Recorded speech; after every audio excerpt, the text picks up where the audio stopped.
I think it's no secret that like Amazon has had a bad reputation in the past with culture. Ben,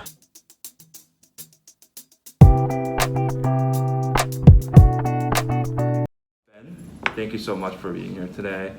And thank you for being so brave to come to the office with me today. Trying times. Yes, trying times, yes. So Ben, can you tell me a little bit about yourself? Sure. I'm from the Washington, D.C. area. After undergrad, I joined a auto insurance firm, Geico, in the D.C. area, working on pricing and product strategy for them. So I worked there around 4 years. I had majored in chemistry in undergrad, but towards the end decided I'd rather not be a doctor. So had to really scramble to find a job that kind of suited those skill sets, that analysis and insurance and pricing seemed to fit that pretty well. So I did that around 4 years and wanted to come back to school and get a better sense of like a broader business background, just because again, I had majored in chemistry. Sure. And I was kind of focused on the insurance sector. So went back to UNC, spent 2 years at UNC Keenan-Flagler. Over my first summer, I interned at Dell as a marketing manager. So I got a lot of great experience up in Austin, Texas. Came back, wanted to at least see what else was out there. So had the offer from Dell, but did a little bit of re-recruiting and ended up receiving an offer from Amazon. So as a senior vendor manager within the retail leadership development program, thought it was too good of an offer to turn down and loved Seattle. So Sure. I've been out here ever since and been at Amazon for just over a year now, a year and 1 month. Can you tell me a little bit about the process of getting into Amazon? Like, what did the interview process look like? Like, when did you apply and all that? So I applied through the campus recruiting program, which is a little different than the normal Amazon pipeline. Essentially, I just applied online through our career site, was contacted to fill out an actual assessment, and that assessment was really 2 parts. The first was kind of focused on within Amazon, what sort of role do I see myself doing and would be the best fit? So that'd be like PM, would it be ops, would it be within retail, Sure. finance? So preference sort of like the retail focused jobs. And then there was also a more like simulation assessment where you're basically thrown into, I think it was like 4 or 5 different scenarios. It would be like, in this scenario, you are a PM, how would you handle this sort of situation? Sure. So we had those parts of the assessment, waited a few weeks and heard back that I was going to have an interview. So within the on-campus pipeline, it's definitely different than just externally hiring, because my interview process was assessment and then 4 back-to-back interviews. So it was all done via Amazon Chime, which is like our messaging and video software. So I had 4 interviews in a row and then heard back within a week. So that was my experience. I know it's largely different than a lot of external hires, but it was pretty quick and honestly very straightforward. So one thing that differs from university hires and then just external hires is probably going to be the assessment. And I get a lot of questions about how can I be successful in that? What do you think made you successful in that assessment? It's a good question. I think the assessment itself, when you talk about the simulation, it's tough to prepare for, because I'm not sure if it differs for everyone, but it is more like, I'm hesitant to say common sense, but it's just basically like, it really is like, how would you react in this sort of situation? What I would emphasize doing is I would look up the Amazon leadership principles, make sure you understand what this company values and how we really do drive results, and try and figure out like how you would base your decisions based off those leadership principles. Because again, that's something that we value here, and it really like they reflect, or they kind of expect and desire individuals who think along that same thought process. So if your answers and actions in the simulation mirror more what the leadership principles would dictate, I think you'd have a better success, just because that's more what Amazon is looking for in a candidate. Okay. So I think you said you work as a senior vendor manager. Can you tell me a little bit about that? Sure. So I'm a senior vendor manager within the lawn and garden team. So it's a job focused on the retail side of Amazon business. So as a senior vendor manager, I work with all of the vendors who sell on Amazon within the outdoor power and snow removal space.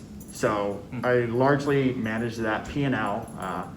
Work on a one-on-one basis with the vendors to run deals, to work on pricing. If we have profitability issues, then we contact them around those. do all the more or less buying and selling of the product. So within that, you really are hesitant to say like that hub and spoke model, but like you're responsible for engaging with finance, with our supply chain team, with new product development, with outreach to new potential vendors and trying to onboard them to the process. So you really do have full ownership of a specific category within the retail space, which I found pretty rewarding and challenging. I've really enjoyed having the chance to drive both profitability and growth at such a huge company. Obviously, it's a lot of responsibility and a great chance to kind of demonstrate ownership. So there are so many vendor manager roles open, and there are just so many different categories out there in the retail side, especially. So I guess one question would be, did you know anything about Lawn and Garden before joining Amazon? And would that really matter? Because, for example, some of my friends who are applying, they're like, oh, like I'm applying for this VM role, and like I don't really have this experience. Is it okay? Kind of questions. So just wanted to, quickly learn like how, like if you had experience and like how would that look like if you do not, or if you do have some? No, it's a great question. I think anytime you have additional experience, that'll obviously allow yourself to sell yourself better in an interview and also come in and take the reins faster, but it's absolutely not necessary. I started on our live plants and seeds business, which I feel like a lot of people don't even realize Amazon sells live plants just because it's so new, but it's a rapidly growing business, and as someone who had only had one house plant previously and killed it pretty fast, I was in no way an expert. But it really is, you can do a lot of industry research, plus the vendors are there to help you. They want to help you get up to speed as fast as possible because that's mutually beneficial. So I found leaning on my teammates and leaning on the vendors to potentially fill gaps in industry knowledge was actually pretty easy, and I wouldn't say that it is a real like detriment to joining. If you don't really understand the product, like you'll ramp pretty quickly, and it's totally understandable. I think people will get placed on teams all the time with products they're not overly familiar with just because of the scope of Amazon and the breadth of products we actually carry. So it's very understandable, but it's certainly not a barrier to success. Okay. Yeah, so tell me about your day-to-day. Like, what does your day-to-day look like? Day-to-day, I mean, can obviously differ depending on what's in the pipeline, but for me, it's usually a bunch of vendor calls, so just speaking with vendors on the phone about upcoming initiatives or any sort of problems we're having to get those sorted out. We have long-term and short-term projects, obviously. So in the long-term, you might be looking at, like, I deal with a lot of direct import vendors, so might be looking at placing a large buy in advance of a certain selling season, or I don't know, potentially working on getting a vendor transitioned away from domestic ordering onto direct import. That could be like a longer term project versus balancing that with handling any one-off vendor issues that pop up. Dealing with, at Amazon, we also typically have what's called like a SME-ship, so subject matter expert. So for my broader category, I am the selection subject matter expert, so focused on bringing in new brands or items to the Amazon platform for lawn and garden. So there's a lot of balance with that. Like I said, day-to-day can kind of differ depending on what's in the pipeline and what's on the agenda. We have, obviously, like any company, have a fair amount of meetings to attend and work through as well. So it can be a lot, but it's like I said, it's largely rewarding work, and I really enjoy kind of driving the long-term success and seeing those results, even if it's 3-4 months down the line of making a big decision. I like being able to kind of monitor that. Yeah. Was there any learning curve coming into this role? Yes, for sure. I had never worked in retail previously, so retail I feel like is a very easy business to kind of ramp up with, just because everyone has been involved so largely with like different parts of retail, and it's easier to kind of connect with your end customer, just because I've been the one searching on Amazon for whether it's a lawnmower or I don't know, a bag of chips. Like, we carry everything, and it's something that like it's easier to connect.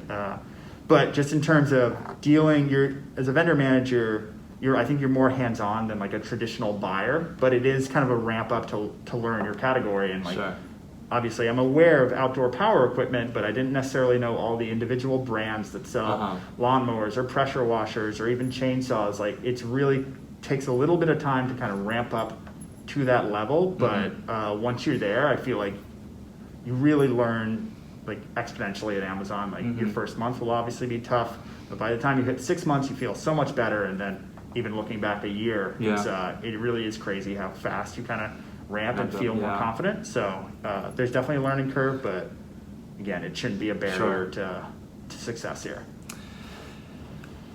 What surprised you the most after joining Amazon? Well, I think it's no secret that like Amazon has had a bad reputation in the past with culture. I mean, there is a pretty scathing New York Times article, and that actually has surprised me the most. I haven't found that at all at Amazon. Like, I was very warmly welcomed by my team. They were super supportive. Like, I think there's a certain amount of just like do your own work here, and like you got to drive your own results and succeed, which is fair. But of course. I've never had an issue asking questions or having people like give advice or guidance on specific projects, which I was a little worried about coming in, that I'd just be kind of thrown to the wolves and be like, go do this and make our business better. But no, I've been really surprised and pleased with like the camaraderie with my team, the level of collaboration, and just being able to. Yeah, no, that's one of the things that I felt as well. Like, it's because I felt like it was not going to be. So like I was surprised how kind and warming everyone was when I first joined. So like I'm pretty sure there is a myth going on out there, which is like, oh, they're gonna hunt you down and tell you whatever. But yeah, it's not true. Yeah, I've been really happy with that. Yeah, because again, that was the sole reservation I had with joining Amazon, was kind of the fear of the unknown with that culture, and I'd always worked in a more collaborative space. Sure. Keenan Flagler's, and especially I would say like we thrive at collaboration, and same with my prior job. So I was just a little concerned, but it's been great so far. Gotcha. What do you like most, and what do you like least about what you do? I can start with like most. That's easy. I love, like I was saying, sort of the long-term strategic projects, whether that's focusing on onboarding a new brand to the platform and just being able to point to Amazon, which is like, it's a huge website people use every single day, and just be like, hey, look, I was responsible for bringing this into our portfolio. I think that's really cool. Things I like the least is definitely, it's unfortunate, but like sort of the minor tasks that for sure. you're responsible as a vendor manager, but may not feel like they're driving the most value. And that'll be working to get one-off items unsuppressed on our website, or trying to fix small issues for vendors. It's totally within your responsibility, and I understand why it's an important thing, but it just doesn't feel like you're driving the long-term success, as opposed to fixing tiny issues that take time but can be a little frustrating to work through. So understandable part of the job, but it's definitely not the most exciting thing to be working on. I guess my last question already. Advice for those who want to join Amazon, or who wants to become a vendor manager.